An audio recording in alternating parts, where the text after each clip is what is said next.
Здравейте и добре дошли в днешният не толкова слънчев ден. Просто бяхме решили, че ще снимаме на всяка цена, тъй като днес имаме на разположение един автомобил, за който можем да кажем доста неща, и хубави, и не чак толкова хубави. Доста е популярен, особено сред дамите, но става и за семейен. Това е BMW X1 E84. Здравейте от мен, драги фенове на автомобилите. Аз също искам да снимам някакво ревю днеска на мотор, а мотака вика, ще направим нещо за дамите, някаква по-дамска кола. Ще стоите мотори. По-нататък. И за това ще ви представим тази X1, един чудесен Baby Crossover. Екип ракета!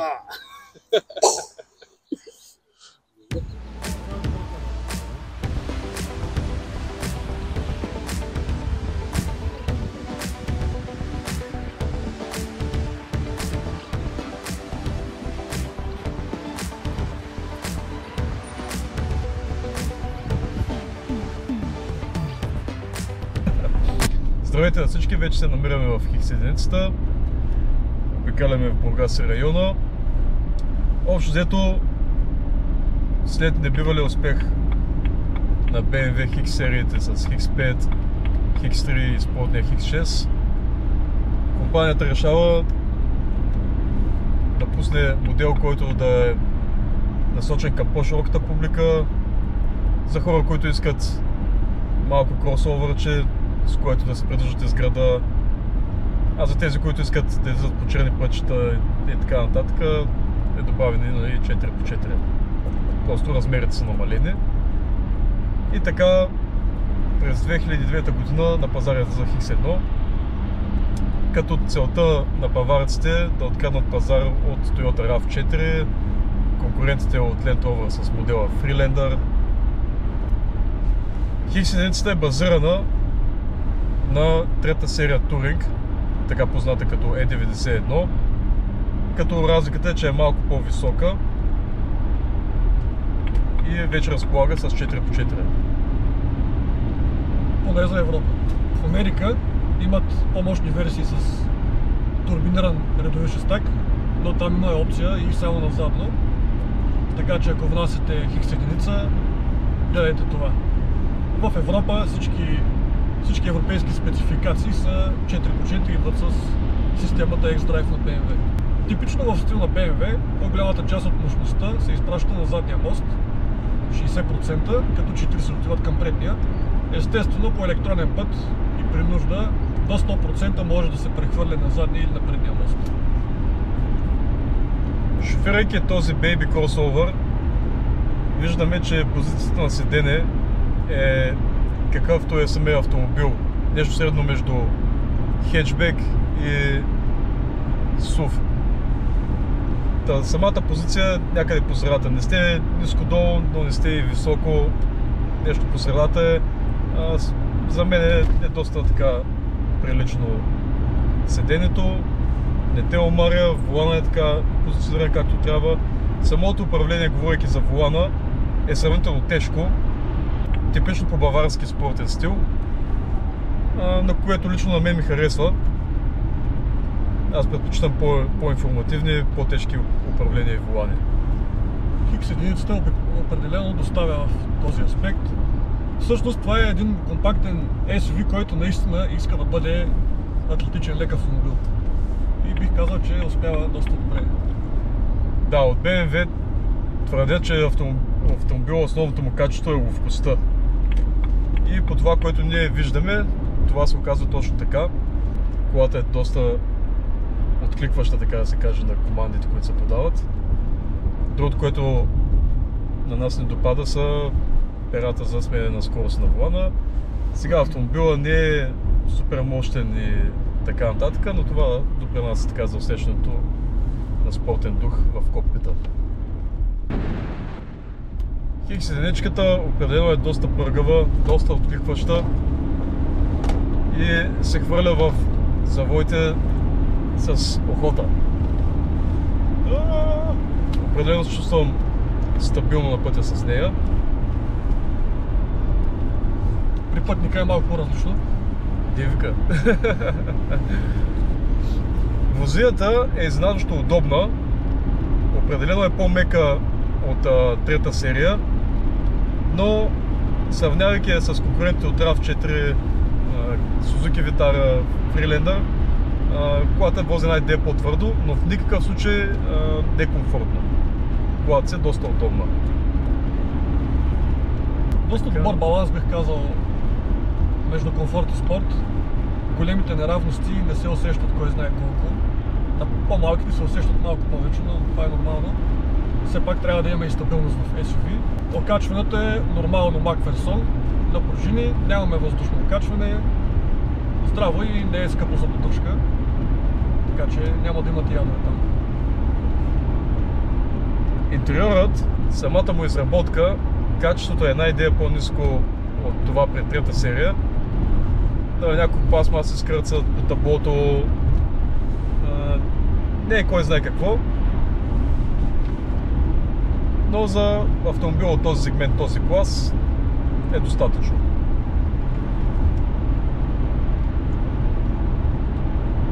Като уреди имаме типичните за BMW дисплей, разположение на скоростен лоз, интуитивен контролер по средата в централната конзола, подлакътник и моето любимо стандартна ръчна, а не бейби електрически ръчни, които не носят усещане.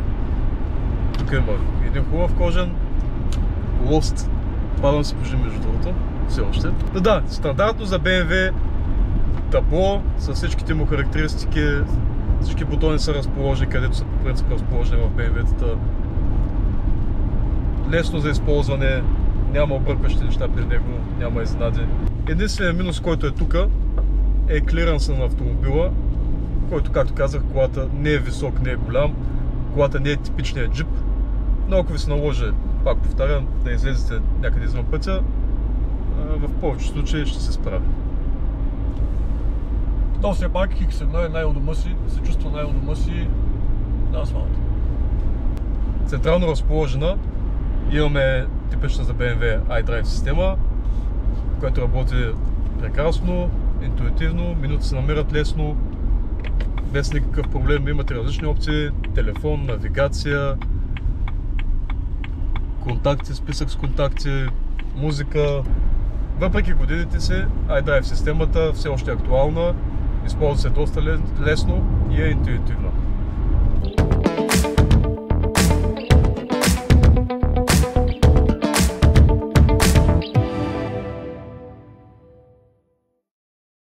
Нека да видим как е отзад в BMW-то. Задните седалки не са от най-комфортните в сравнение с другите в тая категория. Но като гледам, двама човека с така сравнително висок ръст могат да седят удобничко. Позицията на седене е висока.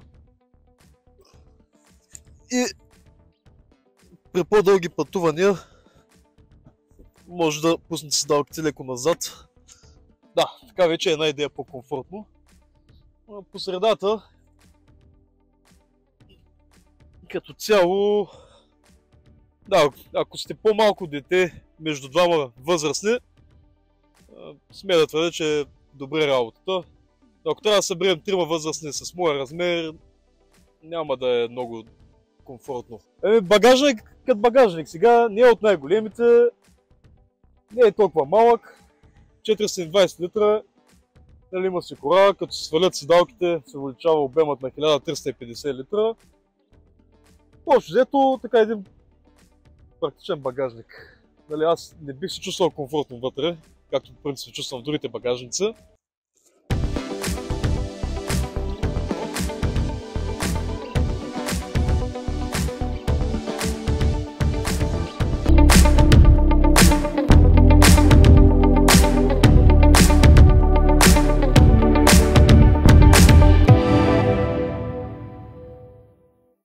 Съм задоволена, ще използвам случая да кажа няколко неща за това какво ми харесва в X1-цата. BMW винаги са се славили с добри седалки и удобни волани. и на двата фронта. Тук X1 не разочарова. Както каза Борко, вона има достатъчно тежест, удобен е и на мен лично много ме харесват перцата за ръчния режим. Много са сладички. Ще им звънна. В момента сме на ръчен режим, само че избрах много кофти време, тъй като малко в задръстване попаднахме. За ръчния режим след малко. Ще използвам случая да кажа, че седалките са доста удобни. Бордовете им не са особено високи. Предните. Задните, както казахме, стават, но не е кой знае. Да. Тук е редно да отбележим, че X1 може да се поръча и с М-кови седалки. Естествено, те са по-спортни. Доста по-добра странична опора предлагат. Но ако ще пътуваме доста и ще слизаме често, това е доста по-добър вариант. По-удобни са, по-малко измарят и по-лесно слизате и се качвате. Електрически са и двете, и горна и долна част. Имаме и подгрев. Какво повече ви трябва? Лоста доста лесно влиза в ръчен режим, сякаш ще подканва и работейки с перцата, виждам, че те са доста удобни. Малко са ефтини, ако трябва да съм честен, но в ръчен режим кутията е също толкова отзивчива, колкото в автоматичен. Перцата са удобни, завиват с волана, не са на самата колана. Ти кога лично би използвал ръчен режим на скоростната кутия? На планински път. Но не и в трафика. Определено. BMW X1 се предлага с широка гама двигатели, общо 9 на брой. Сега ще ви запозная с дизелите, като се надявам да ме извините, понеже са прекалено много с различни спецификации, затова ще ги прочита направо. Не си извинен. Чак пак толкова. Така, първият двигател е 1.6 дизел. Първо ще ви кажа за дизелите двигатели. 1.6 дизел S-Drive. Той е с мощност 114 коня и тяга от 260 Нм. Произвежда се от 2012 до 2015 година. Там ускорението не е впечатляващо. Другият двигател е 1.8 дизел, отново с S-Drive, произвежда се от 2009 до 2015. Там мощността е по-висока, 141 коня и имаме тяга от 320 Нм. Следващия 2-литров дизел S-Drive, като тук този двигател се произвежда от 2009 до 2012 в едната си версия, където е с 174 коня и 350 Нм, а другата му версия, по-новата, е от 2013 до 2015, където мощността е покачена на 181 коня, а тягата е с 30 Нм повече и имаме 380 Нм. По-нататък имаме 2-литров дизел Efficient Dynamics, който е в годините от 2011 до 2015. Там мощността е 161 коня, а нютометрите са 380. Той е една идея по-икономичен. Нали, всъщност това е и цялата идея за тази гама двигатели. Точно така, нали, да бъдат икономични. Следващия, който имаме до 2015, от 2010 до 2015 е пак 2-литров дизел. Той е с вариант 188 коня и 400 Нм. Тук кодовото име е N47. Нали, това е първият тип. Вторият тип е с малко по-голям обем. Нали, той пак е 2-литров всъщност, но се нарича 2.3 дизел, като там мощността е 201 коня и отново имаме 400 Нм. Ускорението става за 7,3 секунди. Такъв е двигател в днешния екземпляр. И последно имаме 2.5 дизел, който отново е с обем 2 литра, разбира се. Той се произвежда от 2012 до 2015 и разполага с 215 конски сили и вече впечатляващите 450 Нм. Това е цялата гама дизели. Не са от най-надежните. Кажи ни малко конкретно за N47, който имаме в момента. Така. Доста се говори за този двигател. Да, като цяло двигателя не е от най-надежните, както казах.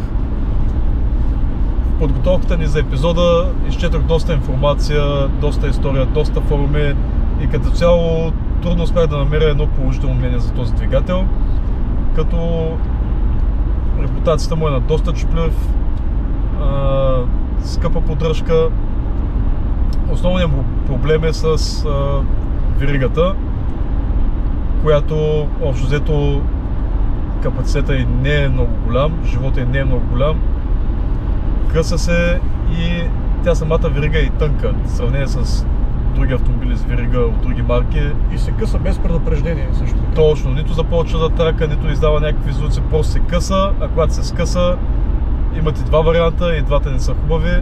Единият целият двигател заминава и трябва да смените двигател, а другия чупи всичко, прави се ремонт, но този ремонт излиза на цената почти на автомобила. Общо взето излиза доста скъпо. Затова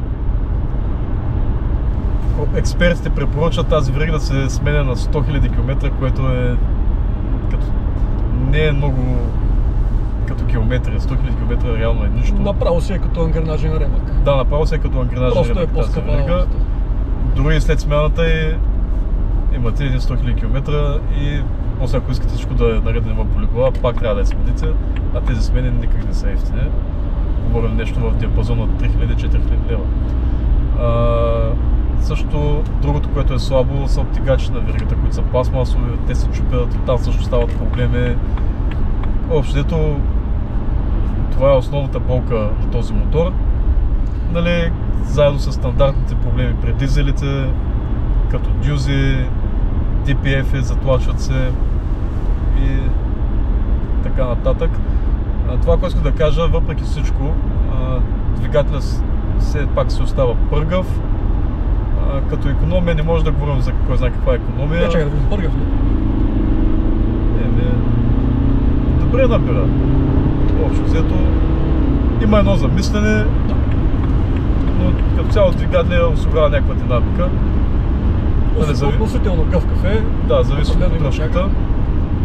И като разход, по време на нашия тест, смесен разход, автомобила показва 10, което не е най-икономичното. Нали. Имаме и по-икономични, но тук нали, BMW са наблегнали, както типично за тях, повече на спортното усещане. Маркетинга на страна, ние дори не се опитваме да сме икономични, но реално този двигател може да падне на 5 на 100 извън града, като в градски условия можете да очаквате 7-8 напълно реалистични цифри, ако настъпваме естествено и малко повече. Редно е да споменем, че този двигател бе субект на няколко сервизни акции точно по отношение на тези пластмасови обтегачи на веригата.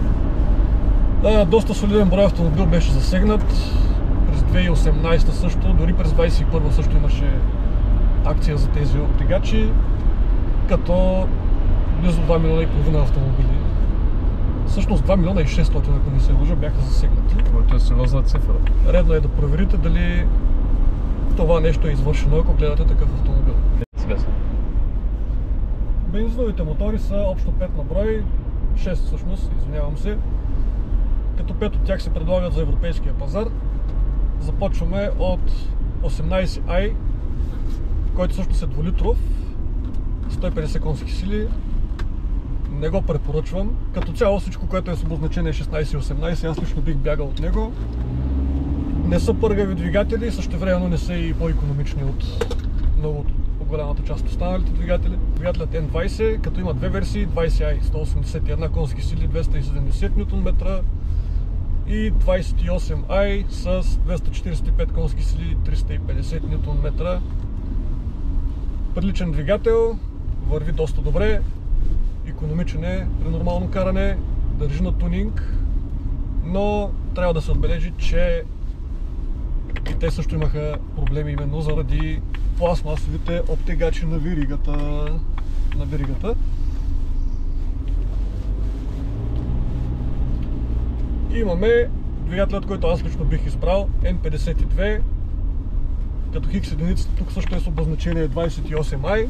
В случая говорим обаче за 3 литров редови шестак, атмосферен. Това е един доста солиден избор. имаме 215 конски сили, по-късно имаме 258. Като цяло това е най-надежният и най-непретенциозният двигател от цялата гама. За американският пазар, както казахме, имаме двигателят N55, също 3 литров, но вече с турбина, 306 конски сили, 400 Нм. Там имаме и директно впръскване. Както знаем, двигателят се тунингова доста, но просто не са се продавали за европейският пазар. Ако искате такава, трябва да си внесете от Америка. X1 се предлага на пазара с 3 различни скоростни кутии. Имаме 6-степенна механична, но най-често ще намерите екземпляри с един от двата автоматика, които са на ZF. Имаме 6-степенен, като този в момента, и при фейслифтовият модел имаме 8-степенен. Кутиите са добри, здрави са, отзивчиви са, работят доста добре. При автоматите естествено трябва да гледаме как работи самата кутия, дали превключва плавно, дали притърпва, дали приблъсква. Но като цяло ZF-ите са доста здрави, ако са поддържани. 6-степеният ZF в кои автомобили още може да се намери? 6-степеният, както и 8-степеният ZF са супер разпространени кутии. Слагат се в доста модели на BMW, в Range Rover, дори в Alfa Romeo, Aston Martin, Jaguar. 6-степеният ZF автоматик дори се предлага на Hyundai Genesis Coupe, какъвто е у нас. Моята ръчка, естествено. Но като цяло двете кутии са доста разпространени. Известни са с тяхната здравина, добра работа, държат на тунинг и в общи линии това е. Бих казал, че пасват доста добре на този автомобил.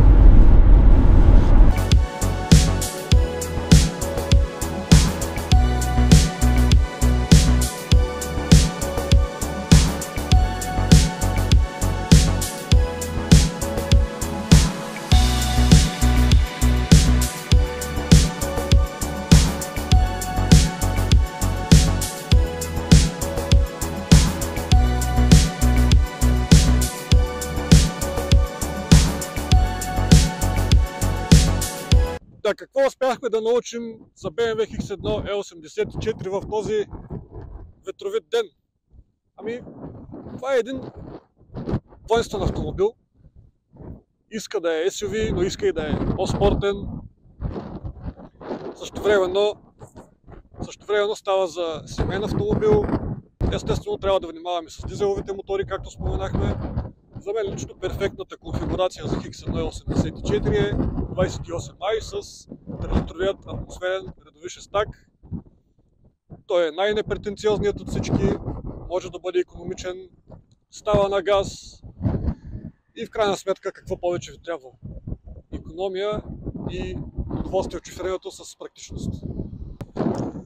В заключение, BMW X1 се оказва един доста способен автомобил, способен от гледна точка поведение в града, поведение на пътя и малко извън пътя. Нали, все пак не говорим за джип, говорим за нещо средно между комби и малко джипче. За целта си колата е повече от достатъчна. Както каза Димитър, важно е с какъв двигател избираме. Аз лично предпочитам бензиновите. Ако сте дама, която търси практичността, това е колата. Ако сте мъж, който се пада по джипове, това не е вашата кола. Какво ми харесва в този автомобил? Харесва ми управлението, харесва ми поведението на пътя. Това, което не ми харесва, са размерите. Постоянно се ударих някъде по време на снимките. Я глава, я коляно, просто ми идва тесничка. Но колата сама по себе си не е лоша. На какви цени се предлага автомобила? Ако отворите сайтовете за автомобили втора ръка, може да го намерите на цени от 15 000 лева до 27-28 най-много хиляди лева. Нали, всичко зависи от екстрите, километрите, годината, както и двигателите.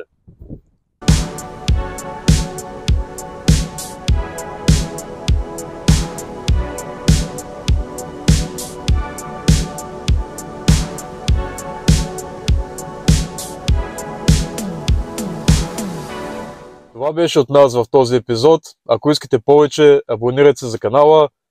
лайквайте ни, последвайте ни в социалните мрежи. И то това е. Не само това. И ако имате интересен автомобил, който искате да покажете и ние да снимаме, не се срамувайте, свържете с нас. За нас ще е удоволствие. До скоро!